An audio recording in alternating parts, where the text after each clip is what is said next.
नमस्कार साथियों, स्वागत है आपका। क्या आप भी 60 की उम्र पार करने के बाद खुद को कमजोर महसूस कर रहे हैं? पैरों में थकान, मांसपेशियों में ढीलापन, जोड़ों में दर्द या रात को नींद सही से ना आना। अगर इन सब दिक्कतों से आप जूझ रहे हैं तो ये वीडियो आपके लिए है। बहुत से लोग ये गलती करते हैं कि सोचते हैं अब उम्र हो गई है, शरीर का ढीला होना आम बात है।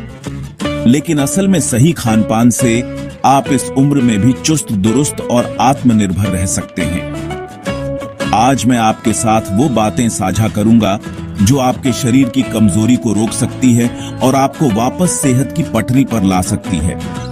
तो वीडियो को अंत तक जरूर देखें, क्योंकि आखिर में मैं आपको एक आसान लेकिन असरदार तरीका बताऊंगा जो बुजुर्गों के लिए वरदान है।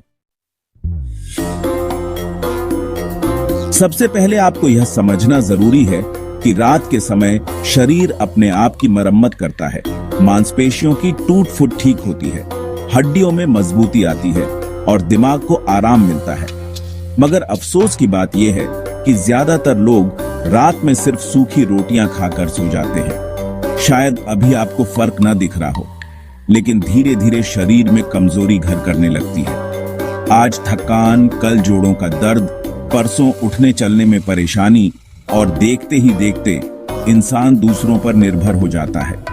कई लोग सोचते हैं कम खाना अच्छा है, पेट हल्का रहेगा, लेकिन सिर्फ पेट भरना सेहत की गारंटी नहीं है। असल सच्चाई ये है, रात को सिर्फ कार्बोहाइड्रेट यानी रोटी खाने से शरीर को वो जरूरी प्रोटीन, मिनरल्स और विटामिन नहीं मिल पाते जिनकी रात के वक्त सबसे ज्यादा जरूरत होती है। इसका नतीजा मांसपेशियां कमजोर, हड्डियां भुरभुरी, याददाश्त कमजोर और दिल व दिमाग पर असर। यही वजह है कि हजारों बुजुर्ग भारत में चलने फिरने में असमर्थ हो जाते हैं। लेकिन घबराइए मत, आज मैं आपको 4 आसान उपाय बताऊंगा जिनसे आप अपनी सेहत को फिर से संवार सकते हैं। सबसे पहले, सिर्फ रोटी मत खाइए। रोटी के साथ कम से कम 1 कटोरी दाल, मूंग या मसूर की, क्योंकि ये हल्की और पचने में आसान है। थोड़ी हरी सब्जियां जैसे लौकी, पालक, तुरई, मेथी आदि। 50 ग्राम पनीर या 2 से 3 चम्मच दही, अगर दूध से एलर्जी नहीं है। रोटी से एनर्जी, दाल से प्रोटीन, हरी सब्जियों से विटामिन्स और मिनरल्स, पनीर या दही से हड्डियों की मजबूती मिलती है। ये सब मिलाकर एक संपूर्ण भोजन बनता है जो रात में आपके शरीर को पुनर्जीवित करता है। अगर रात में ज्यादा हैवी खाना नहीं खा सकते तो 3 से 4 दिन सप्ताह में हल्की खिचड़ी लें। कैसे बनाएं? 3 बड़े चम्मच चावल, ब्राउन राइस बेहतर, 2 बड़े चम्मच मूंग दाल, 400 मिली पानी, थोड़ा नमक और हल्दी पकने के बाद 1 छोटी चम्मच देसी घी, ऊपर से बारीक कटी हुई हरी सब्जियां, लौकी, पालक, तुरई। ये खिचड़ी पचने में हल्की है, लेकिन प्रोटीन, कार्ब्स और फाइबर से भरपूर होती है।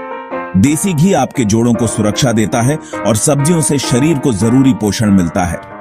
हफ्ते में कुछ दिन खिचड़ी खाने से आपको पेट हल्का महसूस होगा, गैस और कब्ज से राहत मिलेगी और नींद बेहतर आएगी। अगर आप दूध लेते हैं तो 50 से 60 ग्राम पनीर को हल्का भूनकर खाएं। थोड़ा नमक, हल्दी, काली मिर्च, बस इतना ही काफी है। और अगर दूध नहीं लेते तो उबला अंडा बेहतरीन विकल्प है। रात को सोने से आधा घंटा पहले 150 मिलीलीटर गर्म दूध में आधा चम्मच हल्दी और 1 चुटकी काली मिर्च डालें। यह नुस्खा जोड़ों में सूजन, दर्द और मांसपेशियों में तनाव को कम करता है। हल्दी में करक्यूमिन होता है जो एक प्राकृतिक सूजन रोधी है। दूध में मौजूद कैल्शियम हड्डियों की मजबूती बढ़ाता है। अगर आपको दूध से एलर्जी है तो आप बादाम दूध भी ले सकते हैं। रात का खाना प्रोटीन से खाली नहीं होना चाहिए। हर दिन कम से कम 50 ग्राम प्रोटीन 3 से 4 बार में बांट कर लें। सुबह दही या बेसन, दोपहर दाल या पनीर, रात संतुलित भोजन या खिचड़ी या अंडा, और सोने से पहले हल्दी दूध। ये कोई मुश्किल काम नहीं है। लखनऊ के राजेश जी ने यही तरीका अपनाकर सिर्फ 3 महीने में लाठी छोड़ दी और रोजाना 20 मिनट पैदल चलने लगे। उनकी तरह आप भी अगर छोटे छोटे कदम उठाएं तो आत्मनिर्भर रह सकते हैं। अगर आप चाहते हैं कि आपकी मांसपेशियां कमजोर ना हो, जोड़ों में दर्द ना हो और जिंदगी भर दूसरों पर निर्भर ना रहें, तो आज ही से अपनी रात की डाइट सुधारिए। बस ध्यान रखिए, सिर्फ रोटी से काम नहीं चलेगा। प्रोटीन, हरी सब्जियां, दही या पनीर जरूरी है। सुपाच्य खिचड़ी और हल्दी दूध को दिनचर्या में शामिल करें। आपकी सेहत कोई किस्मत का खेल नहीं, बल्कि आपके रोज के फैसलों का नतीजा है। अगर आपको ये बातें उपयोगी लगी तो हमारे चैनल को तुरंत सब्सक्राइब